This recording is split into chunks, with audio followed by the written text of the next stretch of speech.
Hey guys, just wanted to do my reaction video to The Flash, season 5, episode 3, The Death of Vibe.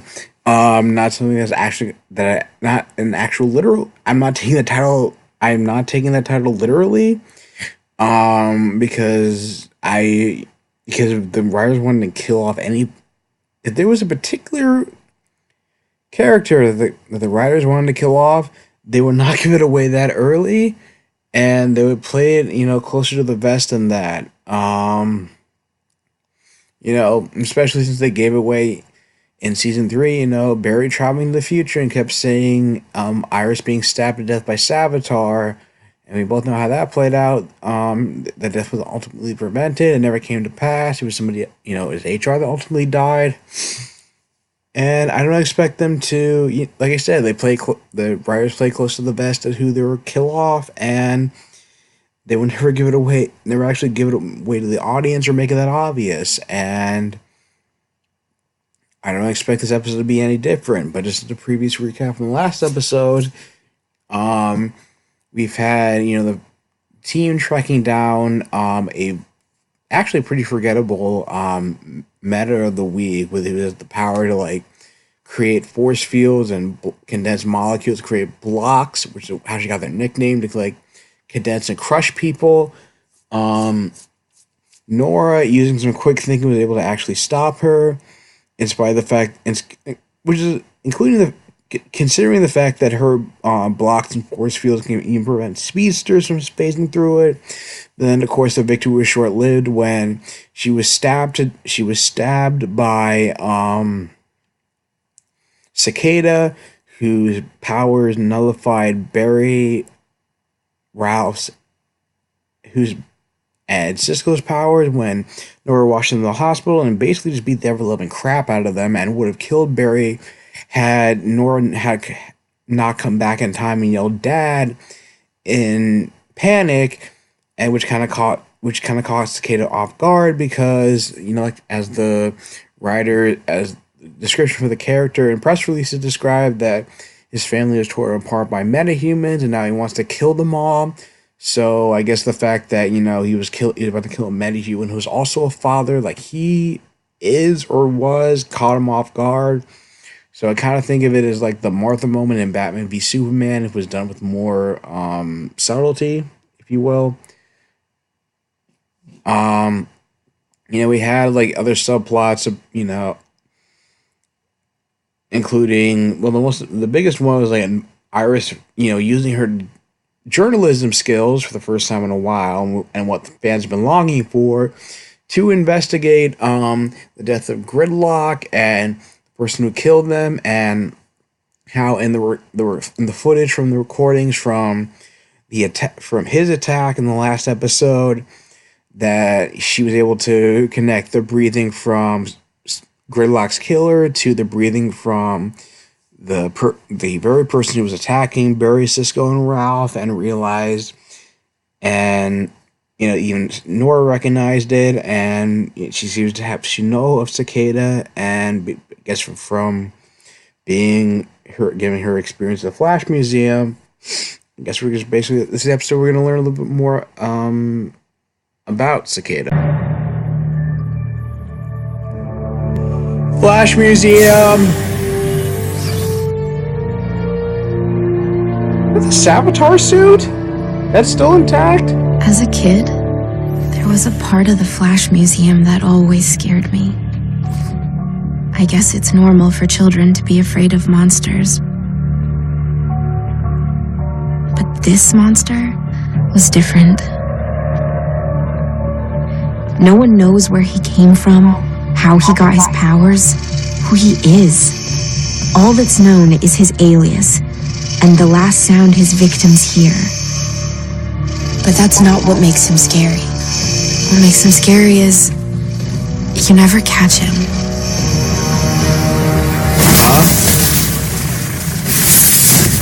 We never catch him. Supergirl, the Legends, even the League tried, but no one was successful. Probably because he can dampen everybody's powers with that magic friggin' dagger. What? Not all superheroes are metahumans, though. What about Green Arrow? Yeah, he tried too once, but So we're dealing with a metahuman. Oh, that's Jack the Ripper. horseshit. Like, you're telling me that people like the Green Arrow and What else do you know Legendary, about him? who have been trained by League of Assassins, couldn't beat some guy with a dagger and My history. boxing lessons? Cicada's first victim was a on. metahuman named Floyd Belkin. Come And he never on. killed Gridlock. The Flash. Wait for it. I love the Flash. What? Oh, Hugh Barry Allen, yeah, with the zoom, and defy the physics laws and gravity, always with so much style and grace, yeah. Thanks, man. Das King der Flash, Child of the Flash. Obviously, you have your father's moral fiber, yeah, and your mother's smarts, classic beauty. Oh my God, stop. You know what? No, don't thank him. Don't fall for this ruse. Clearly, this guy is putting on an act. He's a charlatan. But you hurt me, yeah. You stabbed me in the back. This guy who must be Cisco. You know who I am. Cisco. Don't be rude, all right? Look, I'm sorry. We need your help catching up the metahuman serial killer. Yeah, I have heard of this cicada. I've got a message already from King Flash. Unfortunately, I'm otherwise occupied, unable to assist you at this time. You can't? No, but I have done one better and called someone who can. Thank you for this. This is great. Privilege und an honor to help the Flash, ja, und Kind Flash und Iris Flash, ja. Bye, Kind Flash. Bye, Wells. Nice guy. What are you talking about, man? He's awesome. He's not. You know what?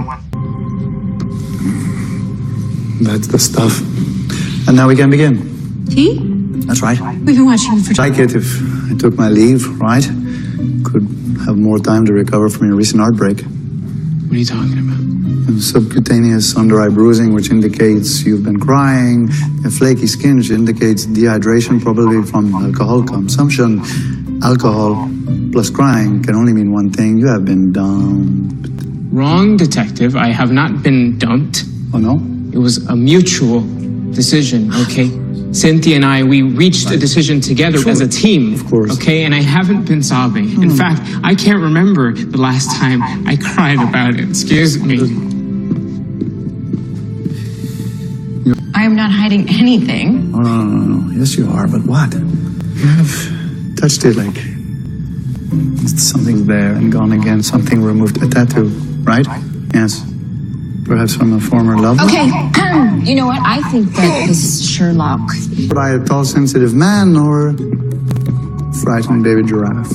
I got a problem here, guys, and hey, Hello, baby giraffe. Harry.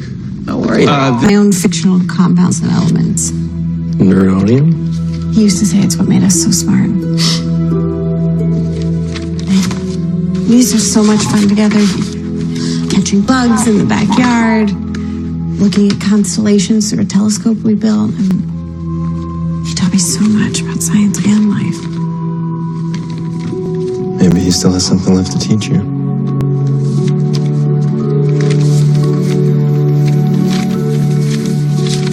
What is it? It's a letter from my dad. Saying goodbye. It's a suicide note.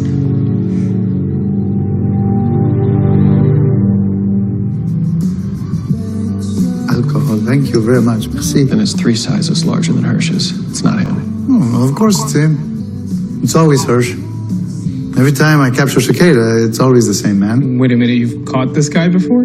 37 times. I've captured 37 cicadas, 37 different Earths, and every time I try to capture him, trail always leads back to that Earth David Hirsch. So this psychological profile that you created, you just made it up. Not the first time. Not the next 36. Then I just trotted out there, to impress the client, and then skip to the end. And here I thought you were just a bad detective, but you're not a bad detective, you're just a lazy one.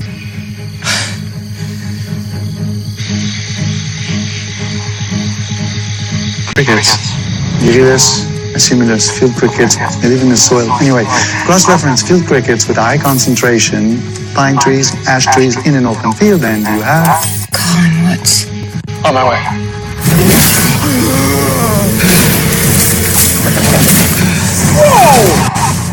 Whoa! This is intense crap. Barry, you gotta get out of there. No, Barry needs to take like Krav Maga lessons at this point. Like, especially since he's like lost his powers before. See, it takes time to your skills, Nora. You can't just skip rungs on the ladder or jump right to the big stuff. That's not how it works. Take a moment. Think before you act. Pep talk Fix the problem the right way. Last episode. What is this? Hey, Michael Myers! Dampen this!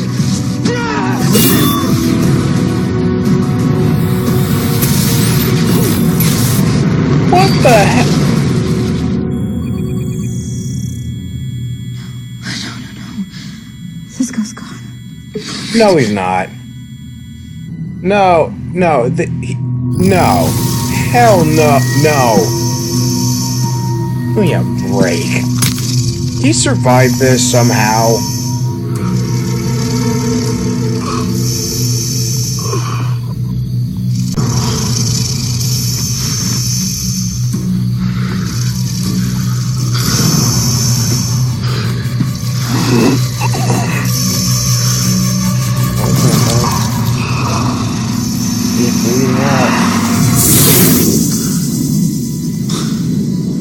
And he can fly?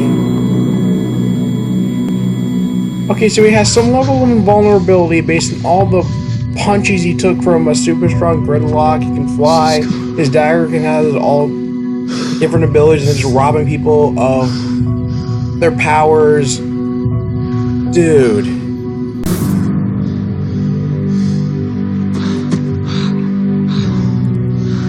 He's alive. He's alive. What did I tell you? What did I tell you? Sorry.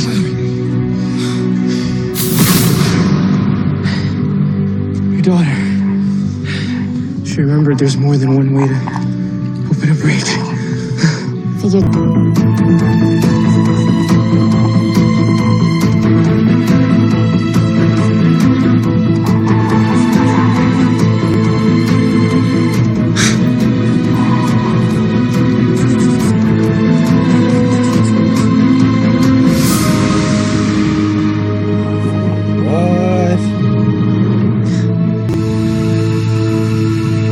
Okay, that's not creepy and convenient at all.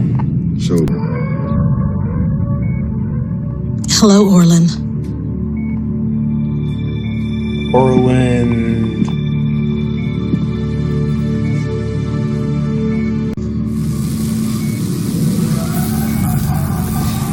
It's not healing. doesn't matter.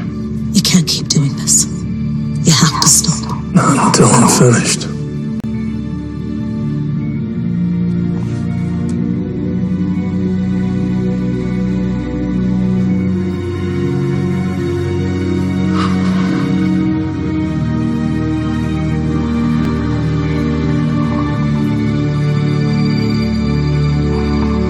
Says punching a falling satellite, right? And yet, that is the moment when you made the decision to act, altering the course of history forever. That decision, did you come to it on your own?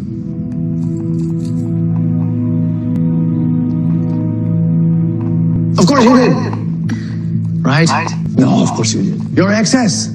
The temptation was too much, I'm sure. It was. Well, please, forgive me. I have a dinner to go to. All right?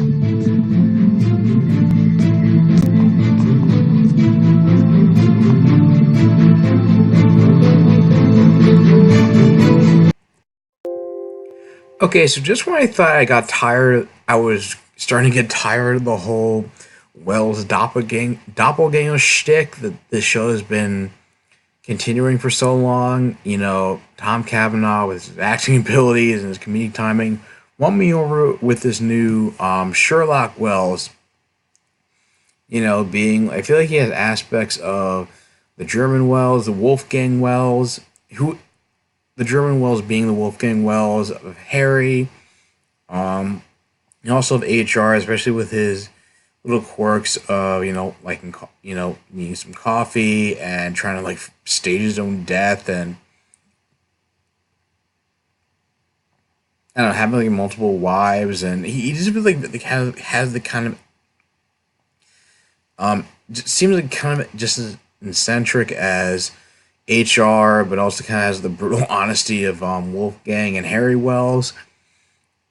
And Wolfgang Wells. It was nice to see him again, just considering his like, and it was nice, like ironic and funny twist that in his third appearance, that instead of just like belittling anybody he was talking to, like he actually was singing the praises of Barry, Nora, and Iris, much to Cisco's chagrin, and it was kind of funny, seeing those guys being like, well, "How can you hate this guy? He's just a stand-up guy," and like knowing like in last season how like condescending he was towards Cisco, and also there's the fact Sherlock Wells making all these little deductions about different members of the team, to Cisco's breakup, to Iris having an old tattoo, and a tattoo that had recently been removed of a former lover.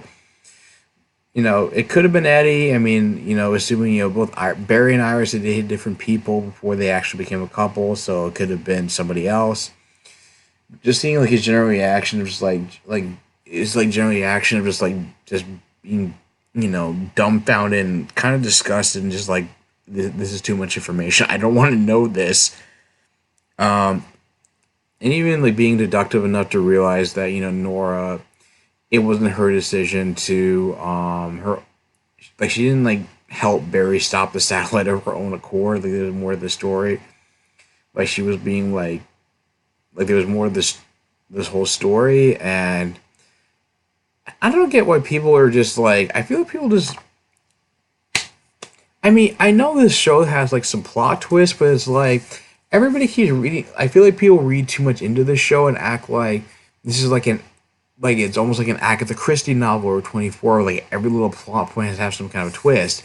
Like the fact that it's like I've seen seen things online about it's like, oh, like Sherlock Wells' accent slipped somewhat. It's like, oh, he has to be like Eobard Thawne in disguise, but it just seems like every time we see Tom Cavanaugh as a different version of Harrison Wells, people's first assumption is to think that, oh, it's like Thawne having Wells' face. We've seen that plot point before. We've seen that back in season 1. Like why? And people complained about how the first 3 seasons were too formulaic and retreaded the same plot point. So why is it all of a sudden that people are like, hey, how cool would it be if they went through the same plot point that we bitched about again? And also, you gotta think, like, Eobard Thawne is a little bit smarter than that, to not just try, like, the same trick twice. And no, I don't believe the fact that, I don't believe the idea that, there's some people who think that, Nora Allen is not really Barry and Iris's daughter, that it's really Harrison Wells not Harrison Wells, Eobard Thawne taking the appearance of Nora like he did with Harrison Wells in season 1. But again, it's like people bitched about how the first 3 seasons were too formulaic and retreaded plot points, and if they actually in their one of their first theories is like, oh, let's have an evil speedster pretending to be somebody they're not, something that people complained about, and yet they want that to be a thing again. Like that makes no sense to me. I mean, granted, I can buy into the theory that her not acting of her own accord in terms of helping Barry stop DeVoe's satellite from crashing into the city. There's some people who think that Eobard Thawne may have manipulated her into traveling to the past and helping Barry and all this other stuff as some kind of long game. I don't know why, considering he's a living paradox now, so he has no.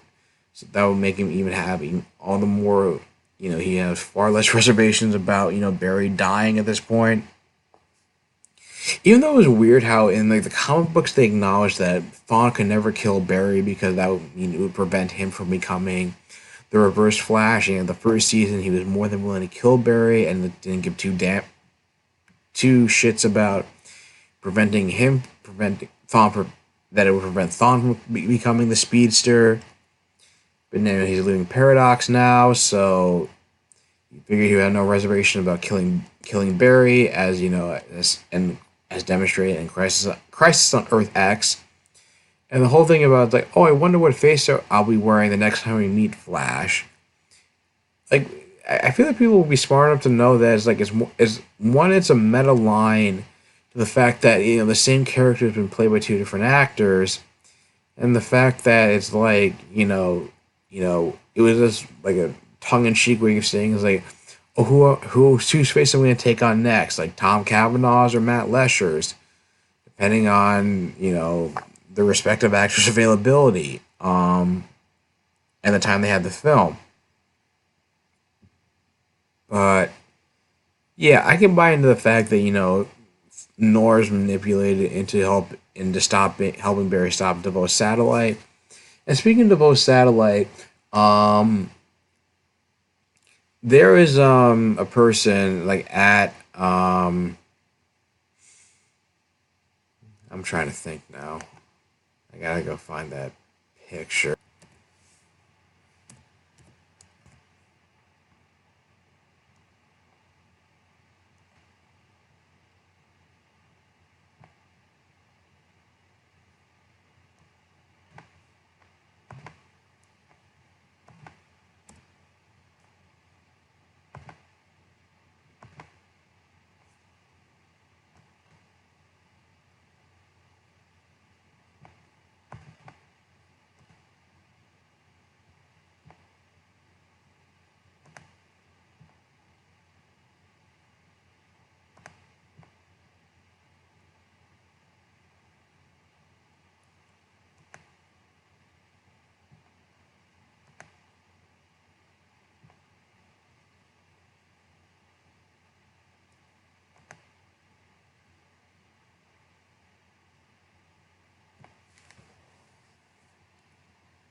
So yeah, this is basically the Instagram account of someone who pointed out that the part of the Star Labs logo was on Cicada's dagger.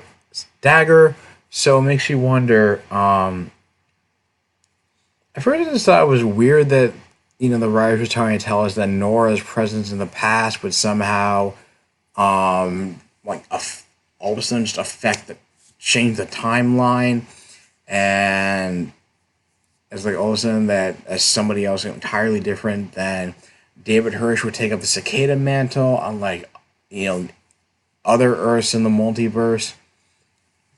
I would have just bought the fact that it was just like, maybe on Earth 1, David Hirsch just doesn't happen to become Cicada, just like how Hunter Zolomon on Earth 1 never became a villain, but his Earth 2 doppelganger became the big bad of Season 2. And it's kind of like how Barry is not the Flash on every Earth. Like, he never became the Flash on Earth 2. Jesse Quick did. And he never became the Flash on Earth 3 because it was Jay Garrick who had that mantle. I would buy something like that. The only way I can reconcile this and Nora's presence in the past, forcing somebody to take on the mantle of Cicada would be that given that the Star Lab satellite that DeVoe took over is radiated with dark matter, that his dagger is made up of shrapnel from that Star Lab satellite, and that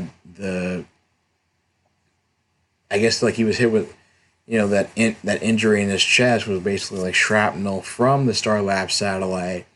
So I was wondering that in a timeline where Nora never came to the past to help Barry destroy that satellite, that shrapnel ended up hitting David Hirsch in a previous timeline in which they show that he was already like a anarchist, bomb making anarchist, and maybe maybe at some point beginning hit with that shrapnel, and over the years realizing and trying to hone those abilities. Maybe around maybe the 2020s, he took on the mantle of Cicada and started killing metahumans. So instead of David Hirsch being hit with that kind of shrapnel, it was this guy named Orlan who was hit with that shrapnel that gave him these like weird abilities, and that he's the one who acquired that dagger instead of David Hirsch. Um, I don't know. Maybe he's seeking revenge on metahumans in general because of like the actions of DeVoe, and maybe his action becoming public knowledge thanks to Iris's blog. That maybe his daughter was put into a coma as a result of the debris from that satellite. Who knows? So I mean, that's the other thing I can that's the other way I can like reconcile, a completely different person taking on the mantle of Cicada, that they were hit with the debris from a dark matter and infected, Starlab satellite that somebody else got hit with, that because of Nora's interference that debris hit Orlan instead of David Hirsch in this timeline. I mean, that's the best I can reconcile that. At first I thought it was just kind of BS when Nora was saying like, oh, not even like the Legends or the League or even Green Arrow could stop this guy. I was just kind of like, why? Like, people like White Canary and Green Arrow are not metahuman superheroes, so it's like they have like training from the League of Assassins, so it's like they could take a guy with like a blue collar background and then some some like maybe like had some experience boxing lessons, but then I remember it's like he was able to take like some punches from Gridlock in at full strength, when he was at full strength, and without just him breaking any of his bones or stuff like that. So it seems like he seems to have some level of invulnerability. His dagger not only it does more than just rob people of their powers, so they have dark matter in their system.